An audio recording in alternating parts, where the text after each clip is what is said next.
Listener discretion advised. If you've been affected by the rampant opioid epidemic, as we have, then this podcast is for you. We want to bring hope to those suffering from heroin addiction and shed light on its darkness. Let's share an environment where we can discuss all aspects of heroin addiction without shame or judgment. Our mission is to educate the community about heroin and its deadly sidekick, fentanyl. How easy it is to get, how easy it is to become addicted, the latest treatments, and its newest targets. JCF is a nonprofit organization created to honor the life of Jeremy Castro, who passed away from a fentanyl overdose in 2017. Now, my family and I are doing our part to combat this opioid epidemic. I'm Rebecca Castro. I lost my brother and many friends to heroin, and I made this show to demand eradication of this epidemic.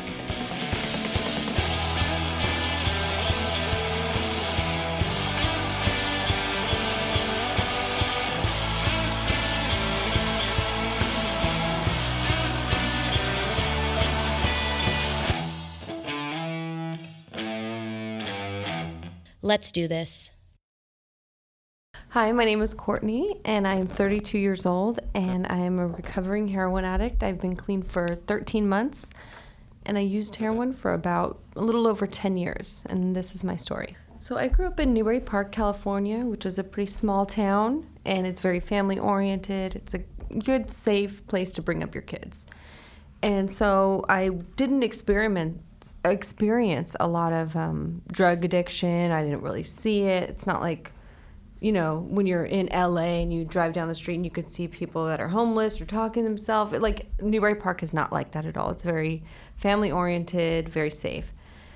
So I grew up with my mom and my dad. My mom, she was a stay-at-home mom, very involved in our lives. I'm the oldest of 6 girls, and we're all 2 years apart. So it's like 10, 8, 6, 4, 2, And our dad, he worked all day, and he was really into surfing, so he really wasn't home very much. He smoked a little weed, but it wasn't like a huge deal. He drank.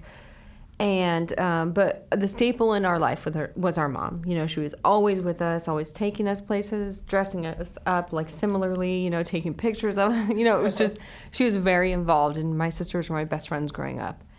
And so I remember being about 12, and my mom told me that I had a different dad than my sisters. And I think that was the point in my life where I really changed. And at the time, I didn't see it as, I'm a drug addict or, I'm this or that.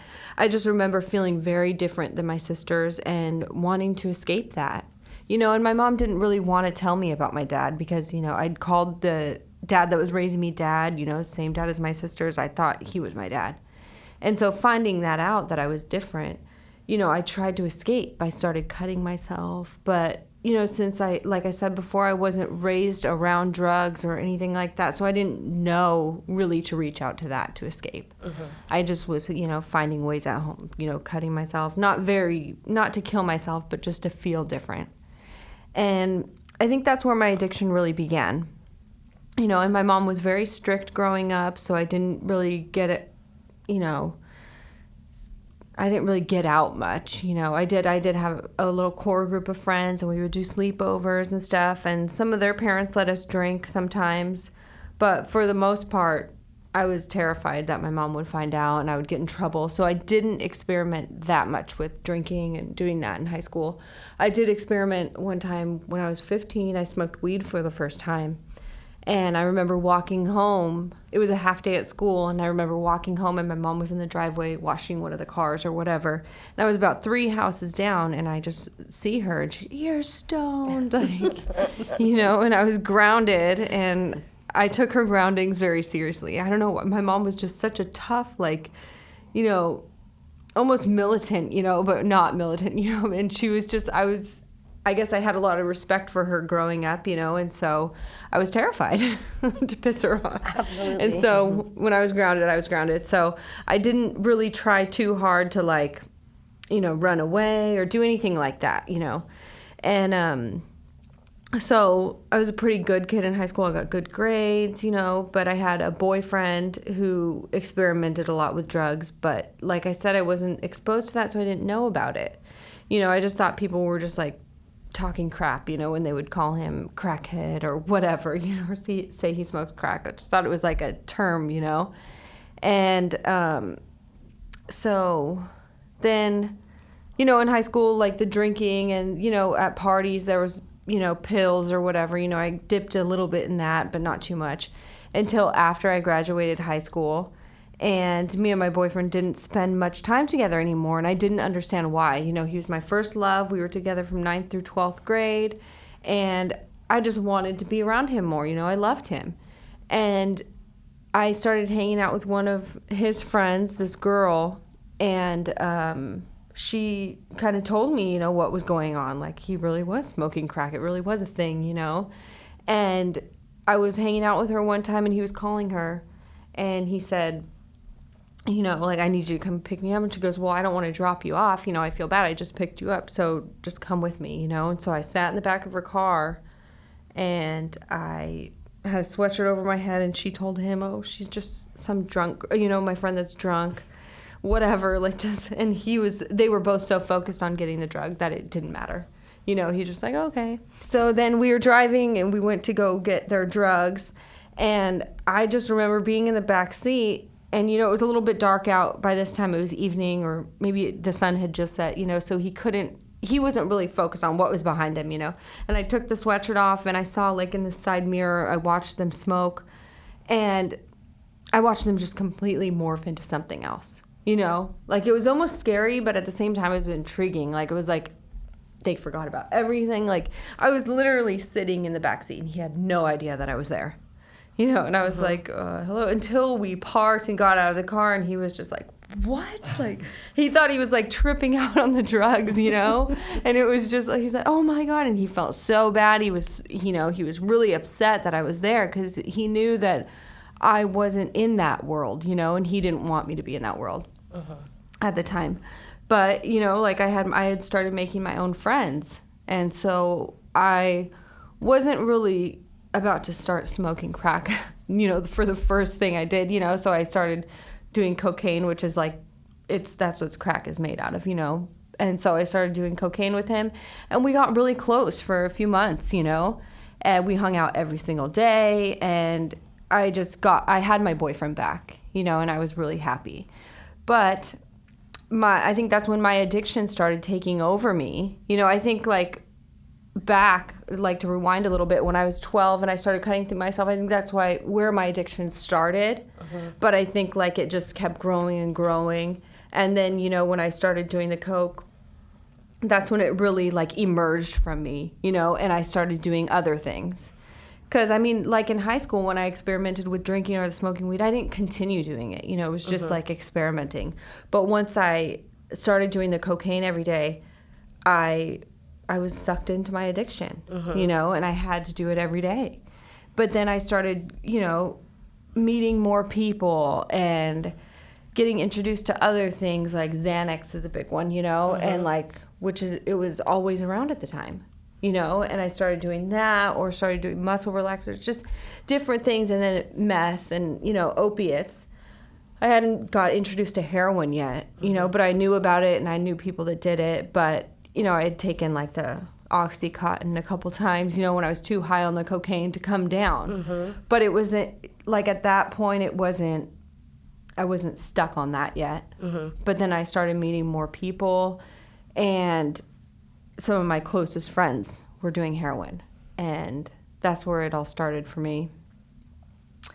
I would see them, doing heroin, and at first it just started out for me as like something to come down from the meth or the cocaine, and Did someone tell you that, or was that a common thing to do another drug to come down from a different one, or? I think it was the people I was hanging out with did heroin. Okay. And, you know, when you are too high on meth or cocaine, like, you get anxiety. And I didn't like being like that, you know. I was like, oh, I couldn't even go to work, you know, anymore. And I was just, like, paranoid about everything. And so it was just, like, suggested, you know, like, hey, well, you can try this and come down a little bit, you know. Kind of even you out a little. Yeah. Mellow you out. Yeah, mellow you out, definitely. So who exactly introduced you to heroin? My best friend, who's now passed away, actually. Sorry. Yeah. So you shared, she taught you how to use, she taught you how to smoke. I assume you started smoking? Yeah, I started smoking for, I think it was only a couple weeks, you know, and she had already been using, injecting, you know, but she smoked a little bit too, but I got really sick from smoking, you know, it always made me throw up. I didn't like the taste, I didn't like the smell of it. And so I remember I was always bugging her, like, let me try it that way, let me try it that way. I'm sick of throwing up. I'm sick of getting sick like this. I don't like it, you know. And it took her, you know, I think it was just a couple weeks, but I remember she didn't want me to do that. And I want to know if you can describe the smell of heroin, what it smells like when you're smoking it, when it's burning. I would say like a burnt barbecue, kind of. You know, vinegary, burnt. I mean, because I've smelt it, and to me, it's like burning tires, like burning rubber. Yeah, it's a the little most bit. hideous smell Yeah, I've ever smelled yeah. But it's like in your house. very vinegary too. Yeah. Yeah, but like just you could smell that burnt, like, Yeah. yeah. Yeah. Okay. I was just curious. And it about tastes just like that. It's so gross. Yeah.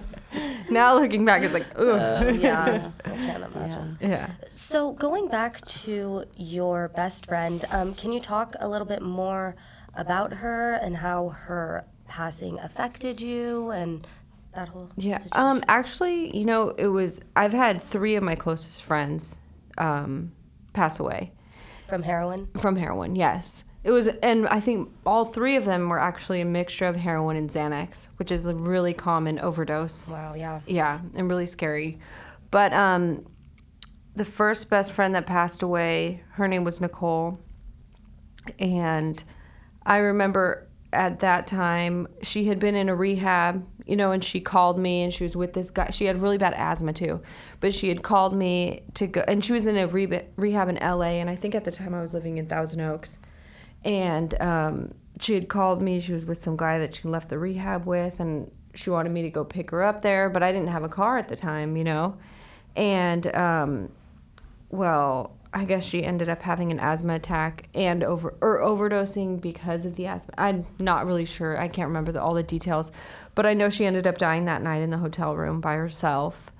And that was really hard for me at the time. That was my first best friend that passed away, and I remember my mom. Yes. How old were you at that time? I want to say it was 24, 25. Okay. Yeah. I think 24. And I remember my mom and, you know, a couple friends of mine were really worried about me, and they put me into a rehab in Hollywood. Hollywood. But Sorry. Did you go willingly into rehab? yeah, kind of. Yeah. Okay. I was so depressed about losing my friend, you know, that I was kind of, I think at first it was a little bit scary. And I was like, oh, that could happen to me, you know. Sure. And, you know, my family was always so important to me. And I was always so close with my family growing up that, like, when I started doing drugs, I completely got estranged from my family. And so I think, like, that was, like, going to her funeral, you know, and, you know, talking with her parents and everything. Like, it kind of was a little bit of an awakening for me. And I was like, okay, I'll try this, you know. Mm-hmm. I don't think I was completely willing, though. No, but I just wanted to, you know, I wanted to try something. I had been going to jail already by that time, and I was sick of that in and out of jail, you know, so I wanted to give it a try. I wanted to, but was I ready? Probably not. Mm-hmm. Or obviously not. Mm-hmm. But you tried. Yeah. Yeah. So I went to this rehab in Hollywood, and I was coming down off heroin and meth, and they started giving me Xanax, you know, like, I think it was like 2 Xanax bars a day, like one in the morning, one at night. And like I had taken Xanax before, and yeah, I liked it at the time, but not that much. Right. And I was a zombie, you know, I just lost my best friend, so I was already feeling down. And so I only lasted 5 days there because I could not get up and go to the meetings that they wanted me to. I was just like, I was a zombie, and I didn't like it. And so I left that rehab, and at the time, I would say I was kind of homeless, I guess, just like staying with people, you know, other drug addicts, couch surfing, you know, staying in, what do you call those? You know, like houses where a bunch of drug addicts live. Like, yeah. Why can't we think of the name of those? I want to say flop house. but- Yeah, Oh, yeah, flop house, yeah. Okay. You know? Oh, wow. Just bouncing around, you know, like, and when you're in, like, I wish my memory was better, you know, and I could describe things better, but it's still kind of foggy, you know, like you don't realize how much damage you do to your brain till after, you know. Absolutely. Like even a few years ago, I remembered things so much more than I do now. But, you know, when you're in, like, sometimes I think about it now, like with my normal kind of boring life, you know, like I sometimes like reminisce back on like the drug using days and like how it was like, you always had somewhere to go. You always were talking to somebody on the phone. Like you're always going here, going there. And it's like, I guess you doing drugs, you have the energy to do that, but you meet so many people, but it's not like a positive thing, you know? It's just like everybody, you just keep meeting people who are trying to, you know, cover up their own insecurities or their own pain from their life. And we all just have this common thing in drugs, you know, and getting and using and finding ways and means to get more, Right. you know? And so, yeah, sometimes I just think about that. I'm like, gosh, like I always had like all these things to do. And it's like, so, but now like I like my normal boring life. Right. you Yes, know? right? Boring, right? Yeah. It's actually a Yeah, good thing, right? I know, right? It really is. So can you talk to us a little bit about your kid and the whole situation that happened? You have a beautiful daughter. So can you kind of tell us what happened with that and Yeah. were you using when you gave birth and all that? Yeah. So, I got pregnant in 2014, and you know, before that, I had been living on the streets in Santa Barbara. You know, like I was. What do you actually, mean on the streets? You mean like literally sleeping yeah, on the streets? Yeah, or like just walking around, like with my best friend, another best friend, you know, and like not having anywhere to go, you know, finding ways to get money, like stealing, or you know, we did some other things, you know, that I don't really want to talk about, but you know, you know, finding ways to get a hotel room or whatever, you know, so. And I was really deep in my addiction at the time, you know, like injecting heroin and meth every single day. You know, I was like living so like dirty, you know, like I would get abscesses and have to go to the hospital, you know, or get arrested. And, you know, it was just really gross. But I was so wrapped up in the addiction and wrapped up in heroin that was all I cared about. I didn't care that I didn't have anywhere to live, you know, permanently. I didn't care that I had to stay in a hotel room. Like, it was normal to me, you know, at the time. And I was hanging out with a girl named Jojo, and we did absolutely everything together. Like, you know, we were never alone together on the streets, you know, like, we helped each other, and, you know, we met people and stayed at their house for a little while, or went, you know, got hotel rooms together. And, but she started to develop like some schizophrenia. I think it was drug induced, you know, but I was always there to help her. And she, like, I personally didn't overdose very much, you know, I did a few times, but she would overdose probably like once a week. And I was always there to, you know, I was never scared to bring her to the hospital or to call 911 or do whatever, you know, she was my best friend. I would do anything to save her. Right. And I remember on this one night, she was really paranoid about this guy that we were hanging out with, this mutual friend of ours, and she thought he was like the cops or whatever, you know. And so we were at this hotel room, and she ran away. And it took me a minute to realize. I was like, what? Where is she? You know? And then she left. And I'm like, okay. So I go outside, go try to look for her, but I didn't realize how long she had been gone for already. And so her and I had been going like from Ventura to Santa Barbara, just, you know, whatever. And we were in Santa Barbara at the time. So I was like, okay, well, maybe she went to Ventura. You know, like that's when she was trying to escape, you know, I figured she'd go far. So I went to Ventura that night, and I stayed at one of my friends' houses, and I got the phone call the next morning that they had found her in the marina bathrooms in Santa Barbara by the beach. The cleaning lady had found her. Oh, I'm sorry. And yeah, it was shocking. It was unbelievable. You know, like I had just been with her, and like my other best friend that passed away, like, you know, that was hard for me too, but we weren't, you know, I wasn't just with her. You know, she was in the rehab. We had been apart for a few months already, you know, and like, I'm not saying that either one hurt any worse than the other, but this was just like, it was like your partner in crime, Yeah. right? You guys were together trying Well, to it make sounds like you and Jojo were survivors together, right? Yeah. And we were like in love as best friends, you know, Yes. like a sisterhood. I have a best friend like that. Yeah, I get that. Yeah, totally. And so it's like we almost like couldn't live without each other, you know. And so then when I heard this, I was in Ventura because I was waiting for her. You know, I was like, okay, she's gonna show up in Ventura, and you know, just to hear that I wasn't there for her that night, and that I didn't go find her in the right place, I had a lot of guilt. And I just remember being at my friend's house, you know, and there was a lot of other people around, and I was just like, I couldn't stop crying. I couldn't do anything, and I was just... Because you couldn't save her. Yeah, Right. I couldn't save her. Right. And I thought I should have.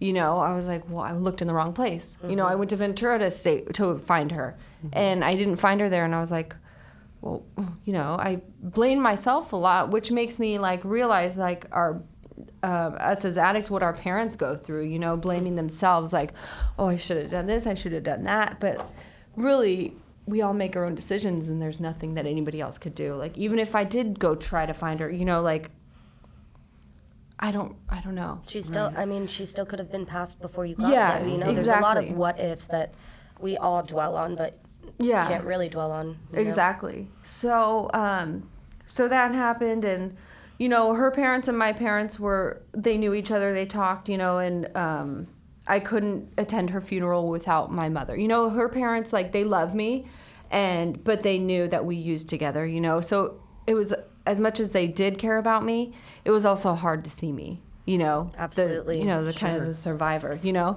and so they said I couldn't attend the funeral without my mom. You know, I had to go with my mom. Wow. So I did that. And I found out I was pregnant. And I was just like, wait, what? Like, The same Day day. as her funeral? yeah, I think it was the same day or the day before, maybe early that morning. I'm not sure, but it was just right after she passed away. I found out that I was pregnant, which came as a complete shock to me because I was, you know, doing so many drugs. I was like, dude, I am not healthy. Like, how could this even be happening, you know? And so I had texted my mom, I texted my sister, you know, and they were like, oh, you can't have a baby. Like, there's no way. Like, you're on so many drugs, this is horrible. And so I know, like, I just didn't think abortion would be an option for me. Like, even if at the time I didn't know who the father was, I wasn't comfortable with that, you know, and I think everybody has their own opinions and their own ways to deal with things, and that just wasn't for me at the time.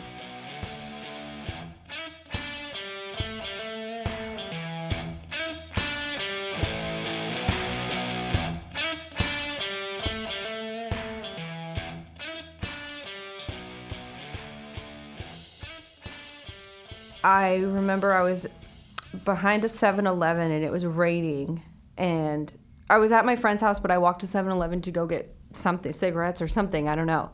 And it was raining, and I got down on my knees and I prayed, you know, and at the time I had a pretty strong faith in God, you know, or who I choose to call God. And I prayed and I said, just help me know the right decision for this, you know, like, help me save this baby and, like, help me do what's right. And I got arrested the next morning. And Wow. in the jail, when you're pregnant, they put you on methadone. And so I got arrested in Ventura jail, and I got arrested in Ventura jail for a warrant that I had in Santa Barbara. So I was at Ventura for about 5 days, I think. But at the time, I honestly didn't know that they were giving me methadone. I just know that they gave me a pregnancy test, and I was so out of it. I just started taking whatever they were giving me at the pill call, and I got to Santa Barbara 5 days later, and they took me to the methadone clinic, and I was like, what? I had never been to one of those before. Like, I didn't know what this was about. I was like, what? Why are you taking me here? And I didn't know that they put you on methadone when you're pregnant in jail. And so they explained to me, well, you've been on methadone for 5 days, and so you have to continue or you're going to lose your baby. And I was like, wow. Yeah, but that just sounded so scary to me because, like, I related methadone with heroin. Right. And I was like, so I'm going to have a baby on heroin. But I guess it's it's a little different from heroin, but I mean, it's, doctor prescribed, it's like regulated, whatever. But still, at the time, I was just like, I was terrified to have a baby on drugs, And so I remember refusing it. I said, no, I'm not doing this. I'm not going to put a child through this, And I was sitting I told the police officer that had escorted me there, I said, let's go, like, I'm done, and I was crying a little bit, and I remember he opened the door as we were about to leave, and he said, like, I'm not a police officer? Yeah. He said, I'm not supposed to do this. I'm not supposed to get involved. I'm not supposed to talk to you, but I really think you need to go back in there and take their help. Because you're going to lose your baby. He's like, I heard them talking, and it's just not safe. And I was like, but I don't feel like it's safe to have a baby on methadone. He's like, well, I listen to them, and I have a clear perspective. And, like, he's like, I'm totally not allowed to do this, but I really think you need to go back in there. And essentially, he kind of saved my daughter's life, maybe, Sure. And so I went back in there, and I was on the methadone, and I ended up getting sentenced to a treatment program. And a couple months after I was in jail and I went to that treatment program, I continued my methadone treatment. And I ended up having my daughter on methadone. And she was in the NICU for 1 month. But, I walked a lot during my pregnancy. I drank a lot of water. I stayed clean off of everything. I stayed in that treatment program. I became, like, senior resident in the treatment program. I was really into it. And I thought, like, this is it. Like, I'm going to be a mother. My whole life has changed. Like, I was so excited and so ready, and, but the rehab I was at, the whole methadone treatment and allowing people to be on methadone was kind of new, and so they were focused on, like, the treatment program I was in, they wanted people to be clean, so it's like not be on anything, no matter what, but they knew, like, I had to be on the methadone to have my baby, but once I had my baby, they're like, you got to get off of it, But then if you talk to any doctors, getting off methadone is like a 2-year long process, like, especially after being on it for 9 months or 10 months, whatever. And so all the doctors were telling me this is not healthy. You cannot do this. Like, the methadone doctors, like, you cannot get off it that fast. Like, you need a year or two. And I'm like, well, the program, I'm not supposed to be on it anymore. I have to get off of it. So I had to sign, like, against medical advice and everything. And when my daughter spent 1 month in the NICU, exactly, she was born June 15th. She got out July 15th, and she was super healthy. She, did great. And, she was off the methadone, so I was like, you know what, I'm going to be too, And so, and the rehab, was kind of like down my throat, like, you need to get off of it, you need to get off of it. Were you able to visit your baby in the Yes. NICU during that time? Yes. So you saw her every day? Yes, I would do my group in the morning at the rehab, and then go walk and sit with her for 8 hours or however long, until I had to go back for curfew. And how was your relationship with your mom and your sisters at this point? It was really good, actually. I'd been estranged from them for so long that, they were more involved in my life at this time. Yeah, and it was really nice. Right. My mom spent the 3 days that I was induced in the hospital, she spent those 3 days with me. And then when my daughter was in the NICU, her and my sisters, my dad, they all came and, sat with my daughter too. So it seems like your life was really turning around at this point. Yes, it was. Right? It definitely was. Good. Yeah. And then, so I decided to get off the methadone. And, against medical advice, with the pressure of the rehab and all this stuff. And I did, and I had my daughter home for like a week. And I stopped going home at the rehab. She came home with me to the rehab. And I stopped going to the methadone, and I felt horrible. Like the worst I've ever felt. You know, I was hallucinating. Annabelle's my daughter. She kept crying for no reason because she was feeling my withdrawal, you know, and I was so stressed out, so overwhelmed. And my mom talked with my counselors there, and they're like, okay, well, I think you need to come pick her up, you know, pick the baby up while she gets through the worst part of the detox, you know.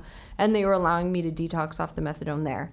And so my mom did that, and then a week later I had a court date to go get off probation, to terminate my probation for completing the program and everything. And I went there, and my ex-boyfriend, who, you know, could have been one of the fathers, but come to find out he wasn't, you know. But he called me, and he was in town, and I was in town at my mom's house, and he was just like, well, just come get coffee with me, you know, I want to meet the baby. But of course my mom was not letting me take the baby, you know. But I was still detoxing, still feeling like crap, you know. And I went with him, and I never went home. I never went back to the rehab. You stayed with your boyfriend? Yeah, for 3 years. Wow. You know, and I was so sick off the methadone that I dived right back into the heroin. So he offered you heroin, or? No, he did meth. And so I did meth with him, but, you know, I was so sick from the methadone that I already did meth. I was like, dude, okay, let's go get some heroin, you know. And, you know, we knew people or whatever, and I went and got that. And I dived right back in. And I think at that time, that was my lowest. Like, those 3 years were my lowest I've ever been, because I was trying to, you know, being a new mother is like, it's a feeling you can't explain. And then to walk away from that and the guilt, it's overwhelming. And I did so much heroin and meth in those 3 years to cover up that guilt. To drown out the feeling. Because all I wanted was my child, you know. But this addiction was so powerful and so strong that it took over, you know. But the part of my conscience, you know, is feeling guilty. Yeah, of course. But it's almost like there's no reasoning when you were addicted like that. Yeah. Right? Yeah, no reasoning.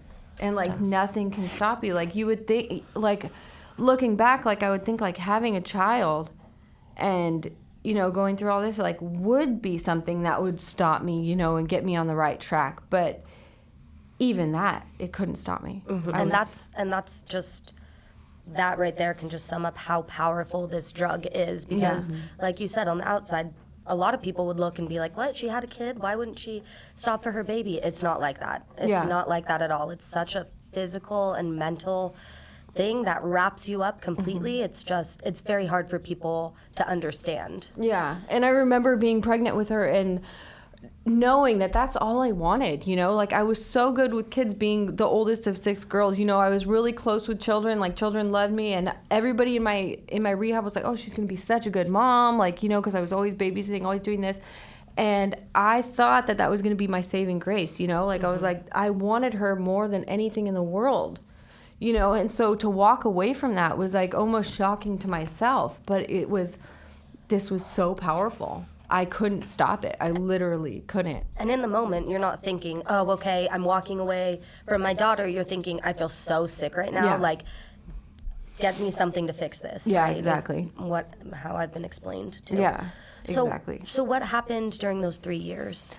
During those 3 years, that boyfriend was actually very abusive, mentally, physically, and emotionally. You know, my mom tried to come save me a couple times, but I was just so stuck, you know, like, heroin had such a big hold on me that I kept going back, you know, because it was easy there. We lived in Orange County in a nice apartment, nice car, and, you know, everything was handed to me with him, you know, but also along with the materialistically everything being handed to me, you know, so were all my demons were being handed to me too, you know, the drugs and all that. So now, was he a user also? Yeah, he did meth. And so actually living with him, I stopped doing heroin for 2 years, but I got really stuck in meth, you know. And for a little while, I want to say, like, he became more of my heroin.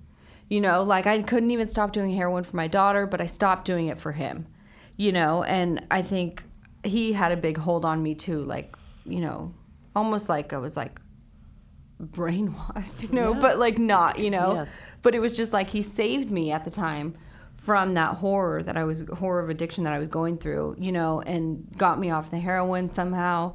And, you know, but I still continued to do meth and other things, you know. And then, but then the last year I started doing the heroin again. And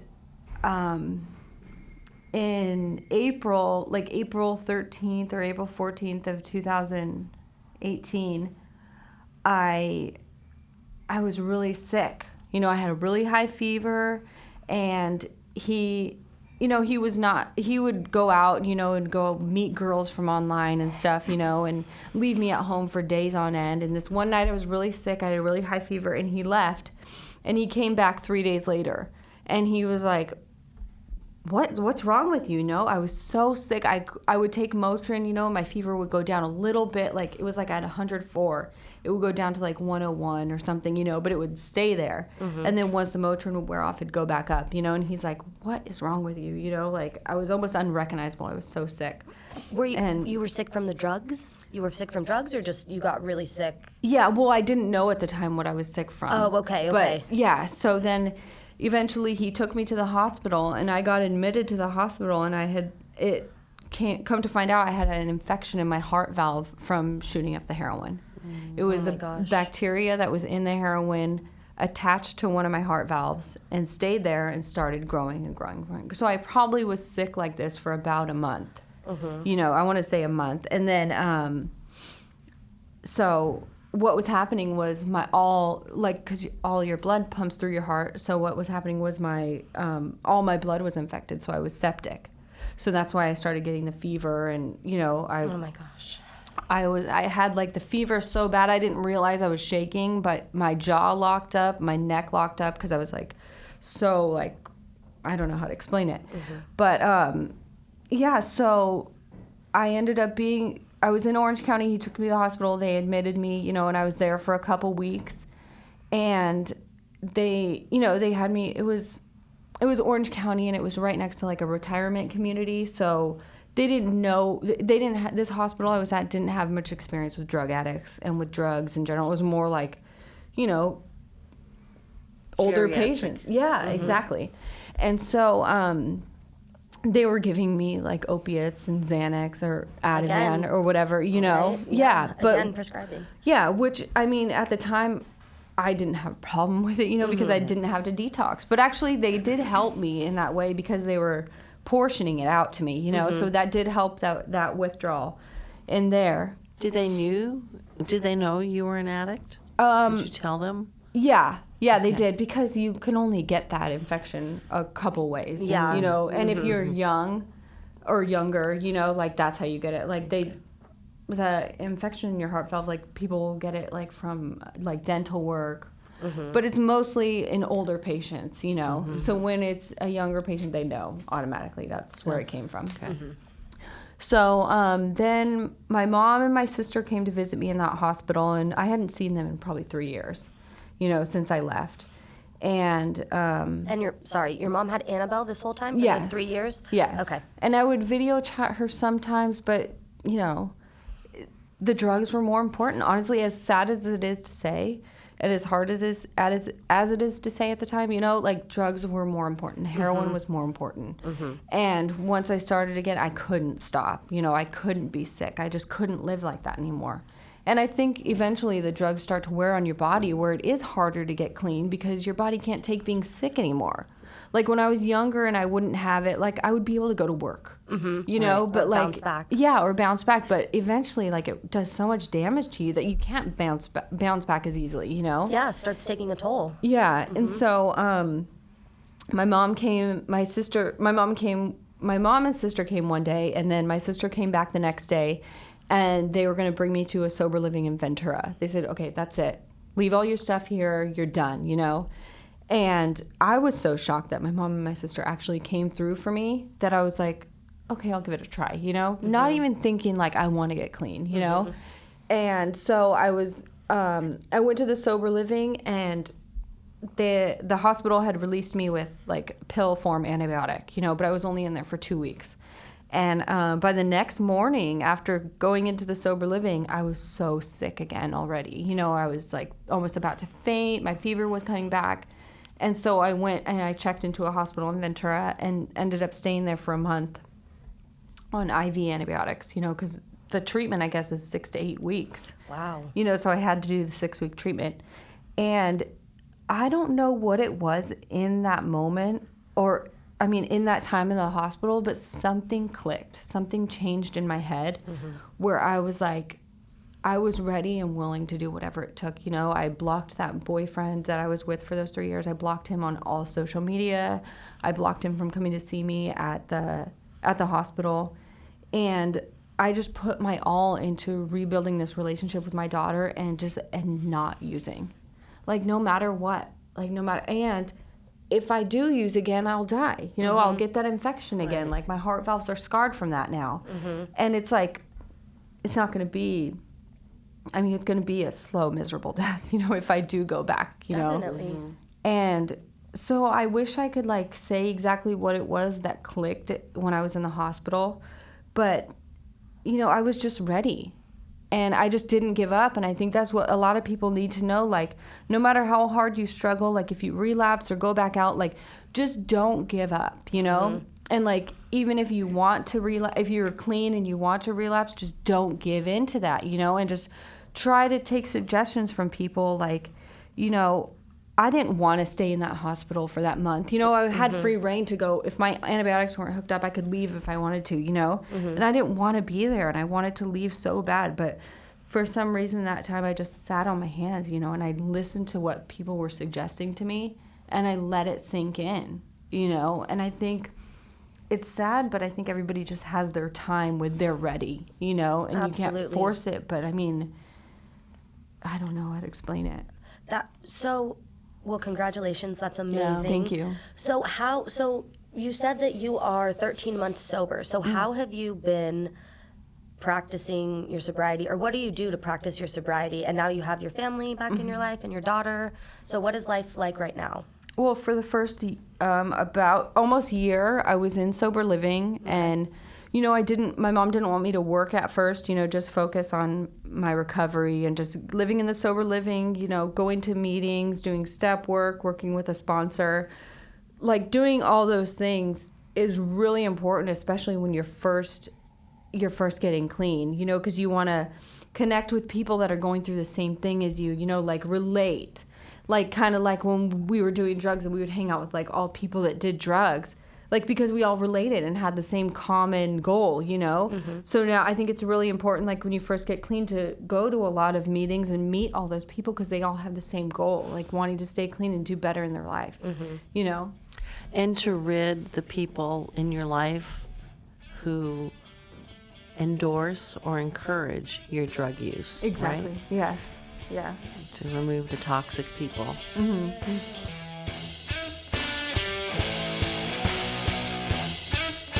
You just heard the podcast $20, produced by Rose and Rebecca Castro and Bertie McQuay, recorded at the New Media Agency Studios in Los Angeles.